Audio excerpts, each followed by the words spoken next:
Ashama harka fuunee akkam jirtu daawwattoota Qubee TV oduu qubee yeroo kanaa kan isinitti himu ani Leensaa Hordofaadha.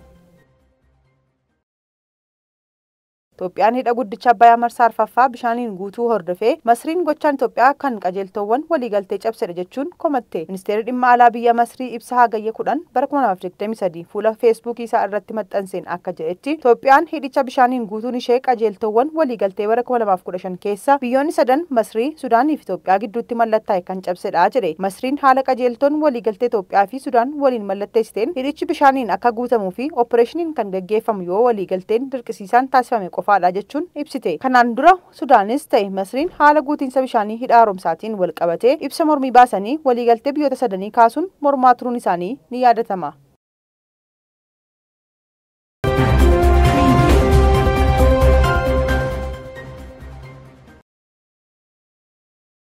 Magaalaa Finfinneetti kabaja ayyaana bara haaraa irratti balaan tasaa fi abiddaa osoo hin uumamin nagaan kabajamuun himame. Magaalaa Finfinneetti ayyaanni bara haaraa osoo balaan abiddaa fi kanneen biroon hin uumamin nagaan kabajamu Koomishiniin Hooggansa Abiddaaf Sodaa Balaa beeksise. Hawaasni ergaawwan of eeggannoo kenname haalaan hojiirra oolchuuf deeggarsa taasiseef koomishinichi galateeffate. Ogeessa quunnamtii koomishinichaa obbo Nigaatuu Maammoo jala bultii kabaja ayyaanaa bara haaraa irraa jalqabee balaan abiddaa fi balaan tasaa biroo osoo hin mudatin darbuu himan. Sababoota balaa abiddaa fi balaa tasaa uumamuu danda'an hubachuun hojiirra oolchuun hawaasa biratti baratamaa dhufuu himanii kunis balaan tasaa akka hin mudanne gahee olaanaa bahaa jira jedhan. Ayyaanonni gara fuulduraatti kabajamanis karaa nagaa akka kabajamaniif koomishinichi qophii gahaa taasisee kan jiru ta'uu himanii hawaasni sababoota balaa abiddaa fi balaa tasaa biroo uumuu danda'an irraa cimsee akka of eegu hubachiisuu isaanii ragaan Koomishinii Hooggansa Abiddaa fi Sodaa Balaa irraa argame ni mul'isa.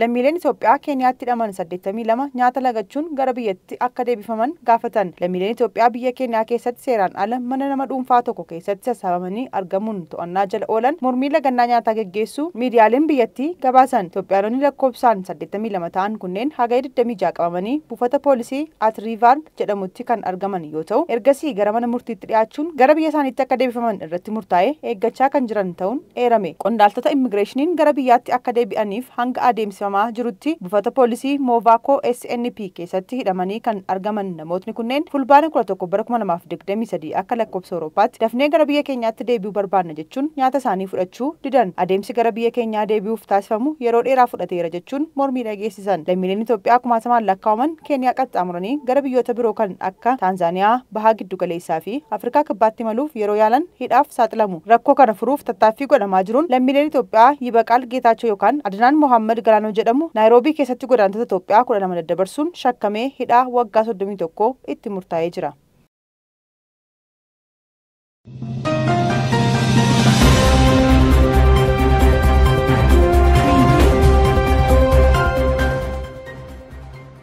Kan daawwachaa jirtan oduu qubeeti. Amma immoo oduu maddeen biyya alaarraa arganneen isinitti hima.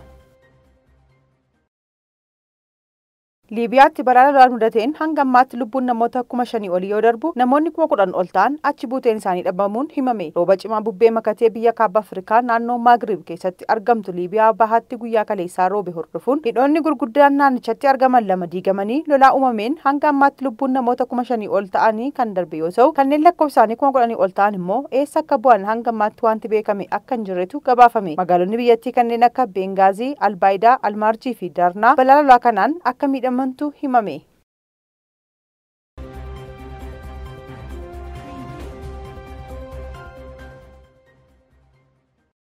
Oduu ispoortiitiin taphataan sarara gidduu kilaba kubbaa miilaa Juventus Pogbaan qoricha humna kennu fudhate jedhamuun yeroof dirree taphaarraa dhorkame. Taphataan lammii Faransaay fi kilaba Juventus kun guyyoota 20 dura tapha kilabni isaa Juventus Udinese waliin taphatee 3-2 injifate irratti jijjiirraa tokko malee taphataa kan ture yoo ta'u taphicha booda saamudaa taphattoota irraa fuudhameen hammi teestiroonii taphataa kanaa hanga barbaadamu ol ta'uun akka argametu himame. Koreen farra qoricha humna kennu biyya Xaaliyaanii naadoon taphataa ganna 30 kana irratti murtee daangaa tapharraa dhorkuu yeroo akka kaa'e kan hime yoo ta'u taphatichi qorannoo marsaa lammaffaa akka taasisus ajajuu isaatu gabaafame. Pogbaan qoricha ga'umsa dabalu kana fudhatee yoo kan argamu ta'e turtii waggoota 2 hanga 4 ta'u dirree taphaarraa ugguramuu akka malutu odeeffame.